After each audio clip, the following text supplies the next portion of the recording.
Ubu ngubu ndi kuri MTN Center ku biro bikuru bya MTN Rwanda. Hashize amezi nk'atatu cyangwa ne MTN ishinze ikigo cyangwa kompanyi yitwa Mobile Money Rwanda, ikaba ari cyo kigo kigiye gukora ibintu bidasanzwe. Ni ukuvuga ngo mu ruhando rw'isoko ry'ubwishyu cyangwa kwakira amafaranga ukoresheje ikoranabuhanga, ndagira ngo duhure n'umuyobozi w'iki kigo witwa Chantal Kagame, tugirane ibiganiro byimbitse kuri iyi company. Mu minota mike ndaba ndi kumwe nawe hariya muri ofisi ye, twumve ikintu gishya badufitiye nk'abanyarwanda, ariko na hejo hazaza kuri iyi company ni service. Munkurikire. Mobile Money Rwanda Limited yatangiye neza tariki 29 ukwezi kwa kane uyu mwaka. Ikaba ari ikigo cyaguse kuri MTN Rwanda. Kikaba gifite mandate cyangwa akazi ko kuzamura ikoranabuhanga mu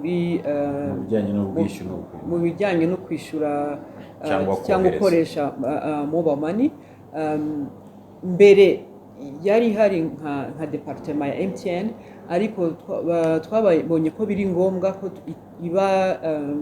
igira ikigo cyayo kugira ishobore gufokasinga kuri ama products, ama produits abakiriya bacu bakeneye.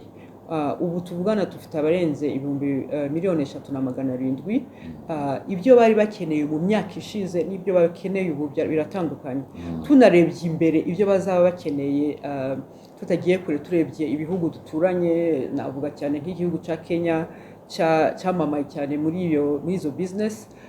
Tuzi neza ko dukeneye gushyiramo ingufu nyinshi kugira ngo abanyarwanda bashobore kubona nabo izo product abandi barimo barinjoyinga nonaha, kandi bazibone ku giciro kibereye umunyarwanda wese. Ubu ngubu ugiye kureba ukavuga uti serivisi za mobile money z'ingenzi ubu ngubu zizwi cyangwa zinahari n'izihe? Ntangiriye kuri ku maserivisi asanzwe, navuga ko ari amaserivisi asanzwe cyane. Umukiriya ikantangirira ko amafaranga yinjira muri ecosystem ya mobile money. Nayo badakoresha ariko ahari. Ego harimo ushobora kuba ufite amafaranga uvanye nko muri bank cyangwa ahandi, ugashaka kuyabona muri haba electronic money. Ibyo ni service ya mbere turagufasha. Ababa agent ubona ku muhanda dufite 40 mu Rwanda rwose, bagufasha ko ayo mafaranga bayaguhamwe muri electronic money akaba ari kuri telefone yawe. Iyo umaze kubitsa amafaranga kuri konti yawe ya mobile money, biguha uburenganzira gukora ibintu byinshi. Ushobora kuyoherereza umuvandimwe wawe ari mu kaga, ushobora kuyoherereza umuntu wari ufitiye umwenda, ushobora no kuyoherereza umuntu kuri reasons arizo zose, bikatuma utafata inzira ngo ugiye kugerayo ngo emushire, bikatuma umwanya wakabaye kujyayo ukoresha ibindi biguteza imbere mu buzima bwawe. Ikiguzi cyabyo kiri hasi kurusha uko wakoresha kiri hasi cyane. Muri igihe cya covid nibo byibuka neza, iyo service nta kiguzi cyari cyari kugira ngo yohererezanye abantu amafaranga, kuko twari tuzi ko icyo gihe abantu bikenewe ko nshobora gufasha umubyeyi wanjye, nshobora no kubafasha umundi muntu ari mu kibazo atashobora kuba afite kazi, kugira ngo icyo kintu ntikibe icyuririzo kivuga ko atagomba kubikora, kuko nibikora baranyaka amafaranga. Kandi twari tuzi ko icyo gihe abantu bari mu marugo badashobora kuva mu rugo. So tushoboye kuva muri iyo lockdown, twasubijeho ibiciro yego, ariko twabisubijeho tugabanyijeho 60%. Icyo ni cyambere. Izindi service. Ikindi yego abantu bose bagurisha amashanyarazi, bashaka kugurisha amashanyarazi umushanze muri boutique ukamuha amafaranga kuguha amashanyarazi, ariko ndashaka kuvuga convenience, ukuntu mobile money yazanye solution ikemurira ibibazo mu gihe utagiye kujya muri boutique, you know. Ndevye umunsi tariki ya mbere ndazi neza ko wari umuntu wese ndabizi ko waguza amashanyarazi mu gitondo wicaye mu rugo, ukaninjoyinga ya 100% batanga kuri uyu munsi, ugura 100 bakaguha 200. Icya gatatu nako navuga produit nkunda cyane, MoMo Pay. MoMo Pay ni code igufasha kwakira amafaranga mu buryo bworoshye cyane ku bakiriya. Tubitangira twa dufite abantu bakoresha MoMo Pay 3,000. Icyo gihe twacagingaga kugira nyirabutike cyangwa uwakoreshaga iyo MoMo Pay yakira amafaranga twamuca 1%. Uyu munsi dufite abantu barenga 1,200,000, ni ukuvuga ngo abakiriya cyangwa abantu bariha kuri MoMo Pay, bariha serivisi bahawe, bariha ibintu baguze mu iduka bakoresheje MoMo Pay. Kuva uyu munsi rero itariki ya mbere, ibiciro byo kwakira amafaranga kuri MoMo Pay za kode byasubiyeho, ariko bigabanijweho 50%. Ni ukuvuga ngo twavanyeho 1% tugushyira kuri 0.5%. Ayo mafaranga tuca, abantu benshi bakomeje kubaza MTN ya Mobile Money Rwanda yashyizeho ibyo biciro kubera amafaranga yo gupushinga amafaranga kuri konti yakuweho. Oya, iyo gahunda yari ihari ku igihe kinini, hashize nk'amezi 4 bigomba kuba byagiyemo, ariko icyo gihe abakiriya bacu, kuko ibintu byose dukora dutekereza abakiriya bacu bari icyo gihe mu Rwanda habaye lockdown, kandi hasubiye kuza ibihe bikomeye bya covid. Twumva ko bitaba igihe cy'ukuri cyo gusubizaho amafaranga. Tubanza tureka ko ibyo bintu be bigabanutse ho gato, noneho turintroduce amafaranga. Ariko ndashaka ko abakiriya batareba cyane ayo mafaranga 0.5% yagiyeho, ariko bareba ibyiza biri inyuma yabyo, byo tuzabona nyuma y'uko gahunda ihari. Nuko tuzi ko ubwo bucuruzi bwinshi ari ubucuruzi kenshi, ubwo cyane cyane buriya bucuruzi buciriritse, n'abantu badakoresha banki kenshi. Nubwo badakoresha banki kenshi, bakenera imyenda, atari ya myenda irihwa nyuma y'imyaka. Ariko ufite supermarket ushobora kugira umugisha akaza umuntu cyangwa akeneye ibiro 40 by'isukari, kuko hari business afite hariya, kandi capacity yawe yari ikora gusa ibiro 5 mu kwezi. Icyo gihe muri kenshi ntabwo uzabona kapitali yo kujya kukugurisha igishoro cyo kujya kugura ya sukari. Ariko mu gihe nyuma igihe gito kizaza, turareba ko dushobora kuzana amaroni imyenda, ariko imyenda y'igihe gito dufatanyije n'amabanki. Ni ukuvuga ngo ushobora gusaba umwenda wawe mu gitondo, saa 8 wabona kuko wagurishije bagahita bagusubiza uwurishe. Dushyiraho amafaranga make cyane kugira ngo uwo mwenda ubone. Uwo mwenda kugira ubone ugomba kugira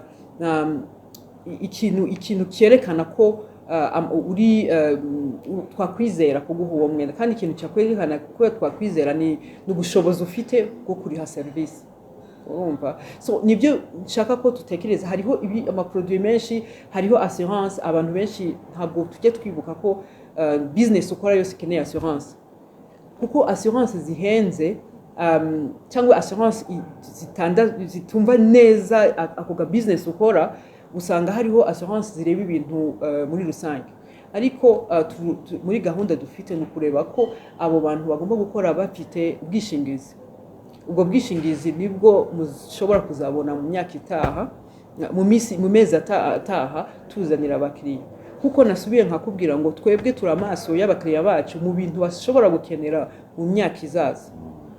Ubwo hari ibintu tuzi, hari amaproduit tuzi, hari amaproduit, amaservice tuzi ko Mobile Money Limited igomba mu nshingano zazo kuzana kuri iyi soko, kandi igabafasha n'abacuruzi b'Abanyarwanda gushobora gukora business n'abacuruzi bo hanze, cyangwa n'abantu babaha ibintu bo hanze bakoresheje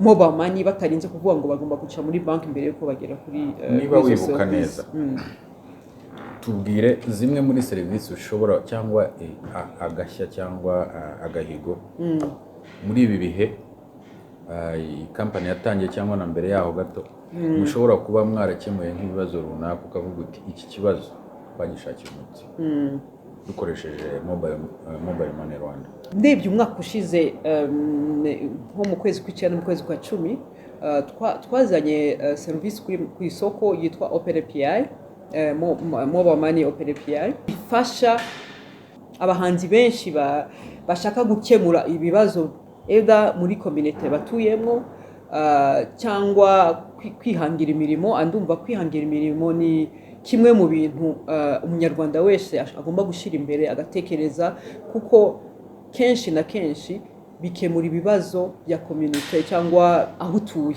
Hari urujijo hagati y'amabanki na Mobile Money Rwanda. Ninde uca menshi, ninde uyaciye, ninde uyatwara, ubundi kuri nyako n'ukuri? Ndumva hagati ya bank na MTN. Ubwo ndiho ndavuga ko akundi umuntu ashobora gufata amafaranga ye akayakura kuri konti ya banki runaka akayashyira kuri MoMo. Ibyo byarakemuye yanjye cyangwa yundi cyangwa kuyohereza kuri banki. Uvuga ngo hari ikiguzi, ariko iki kiguzi kiracyari hejuru kurusha ya indi ya 0.5. Ubwo ubundi ayo mafaranga urujijo ruhari wafasha kurukuraho. Ibyo twarabikemuye pe. Ndumva na Central Bank yarasohoye directives, kandi ubu ari kohereza amafaranga kuri konti yawe, ariko igomba kuba konti yawe n'ubuntu. Ari kuvana amafaranga kuri bank uyazana kuri Mobile Money n'ubuntu, kuri Mobile Money yawe. Aho bigomba gukatwa ni igihe ufata amafaranga aho kuyohereza current konti yanjye ya MTN nkayashyira kuri konti ya Magnus muri BCR cyangwa muri BK, niho hazi ikiguzi. Kuko icyo gihe ukoze iyo transfer mu gihe cyinshi tubibona ko uyikora kubera ari serivisi yaguhaye cyangwa n'ubundi wakaba uriha iyo utanakoze iyo transfer kuyakoresha ukundi ari kujya muri bank, haka cost nayo yo kukugezaho nayo yari kuba amafaranga. Twe tugufasha ukuntu ugerayo. So ikiguzi kijyanye na transfer zari zose zikoreshejwe kuri telefone ni ikiguzi cy'iyo serivisi mwebwe muba mutanze kuri uwo mukiriya, ntabwo ari amafaranga ya banki? No, twebwe ndashaka kugusobanurira ngo kohereza amafaranga muri bank aho niho nicyo MTN ikora. Kohereza amafaranga kuva muri bank kujyana ku yindi bank ni serivisi mu ya bank twebwe ntabwo tuyikora. Ariko kohereza amafaranga kuva kuri konti yanjye ya Mobile Money nohereza kuri konti y'undi muntu muri bank, niho tuguca amafaranga.